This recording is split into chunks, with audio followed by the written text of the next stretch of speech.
Hey Husker fans, Evan Bland here with Tom Shatel at the Omaha World-Herald. This is the Tom Shatel press box, and a bit of a newsworthy press conference today from Matt Rhule. Tom, not a lot of talk about USC, quite a bit of talk about a new offensive coordinator. Dana Holgorsen taken over a week ago. He was coming in as an offensive analyst. Now he's going to be calling plays for the rest of this season. Matt Rhule would like to see him continuing to call plays into next season if he'll have it. What's your immediate reaction to the news? Well, my reaction was Matt Rhule made this decision after the UCLA game. He'd seen enough, and he wasn't ready to really announce it last week, but I think he knew what he was going to do, because what I was trying to understand was, how are you going to keep Marcus Satterfield the last three games, but have Holgorsen in the building? And who's, with Satterfield looking over his shoulder every game, every play called, Satterfield, the players wondering who's in charge here. Well, now we know who's in charge. It's Dana Holgorsen. It's a great move. It's a move that says urgency. We're not trying to build. We're trying to win now. It's a move that maybe will light a fire under some of the players. That's saying, yeah, we're trying. We're not too patient here. We're trying to win. So, you guys can go ahead and make a move too. So, Evan, I don't know what Holgorsen can do with this offense, but I do know from all the quotes we got from Rhule that somebody Satterfield was trying to do too much. He was trying to get everybody the ball. He was trying to run every play he had, and that's not what college football offense is. It's college football offense is find what these guys can do and go do that and do it well and do it over and over until somebody stops it. Right, and Rhule said, Marcus Satterfield's still on staff. He's going to be the tight ends coach through the end of this season. It's a different era, though, in college football, Tom, in the sense that he doesn't have to be fired to make room for somebody else. There are unlimited coaches now. Holgorsen can come in and do that. Do you see this as valuable for the long term? It's pretty clear why Nebraska's doing this now in the short term. What do you think about just sort of this potential marriage between Holgorsen as an air raid guy from an air raid background paired with Nebraska and Rhule that want to be defense first and more possession oriented? Well, I think Holgorsen needs to broaden his resume a little bit, or maybe his identity.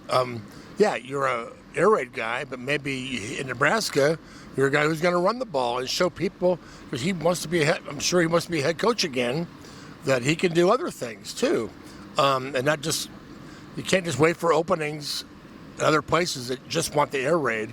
Other schools might want another kind of offense. So this is a great opportunity for him to get back on his feet and become very relevant in a hurry if they win here. So I think he'll take what they can do best, and that's run the ball. They got good running backs, but they got a good quarterback who can throw it. He's a little dinged up. They've got good receivers if they can get open, and maybe he can help them get open. I'm really curious what we're going to see Saturday. We might see a whole new offense. I don't know. Well, and the news that would normally be the most interesting piece sort of gets put on the back burner, and that's Matt Rhule saying Dylan Raiola, they're going to put him out there Tuesday for practice just to see if he's ready to go. Yeah. He probably wouldn't have played if Nebraska had a game last weekend. He has the back injury coming back. That adds another wrinkle to this thing, where you're not just talking about potential changes to the play calling and that operation, but the guy who's throwing the passes as well. Yeah, if Heinrich Haarberg's the guy running out of the Coliseum Saturday, it ain't going to be air raid. We know it will not be air raid. He can throw some, but that'll be a challenge for Holgorsen to get that done. But again, there are things you can do. A shorter passing game. I know he'll probably want to throw some deep, but and don't forget Haarberg threw a really nice a touchdown pass to Malachi Coleman last year. I believe it was against Maryland, maybe. So he can throw deep. He's just not always, on time. So it's going to be kind of a jumble. But Rhule, you have to drag him off the field, to get him off the field. So he I think he'll probably. I wouldn't be surprised to see him play it all Saturday. Put you on the spot here real quick, Tom. Does this moment in time for Nebraska remind you of any in the recent past where it's still relatively early in Matt Rhule's tenure? This isn't a desperation move in the sense of keeping his job, but this is an in-season coordinator change. It's a circle the wagons sort of week for Nebraska. They're not having any coaches or players talk with media this week. Does it remind you of any moment that you can compare it to?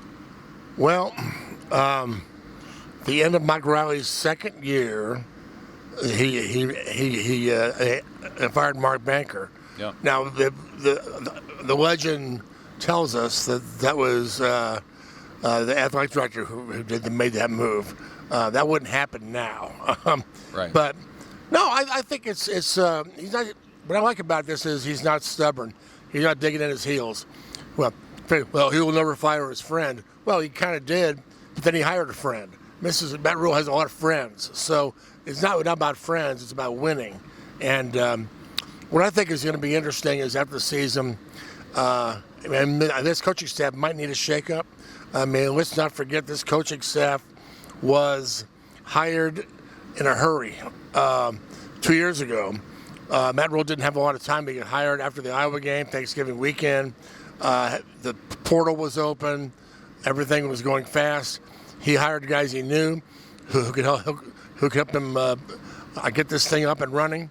Now, is this a staff that's going to win in the Big Ten? That's what he's got to evaluate. I wouldn't be surprised to see other changes after the season. Here we go. Season's fourth quarter coming up. Nebraska at USC this weekend. The Huskers never have beaten the Trojans. We'll see if that can change this weekend as this season's gone. Who knows what kind of a strange storyline may unfold out there in Hollywood. For Tom, I'm Evan. This is the Tom Shatel Press Box at the Omaha World-Herald. Thanks for listening, Husker fans.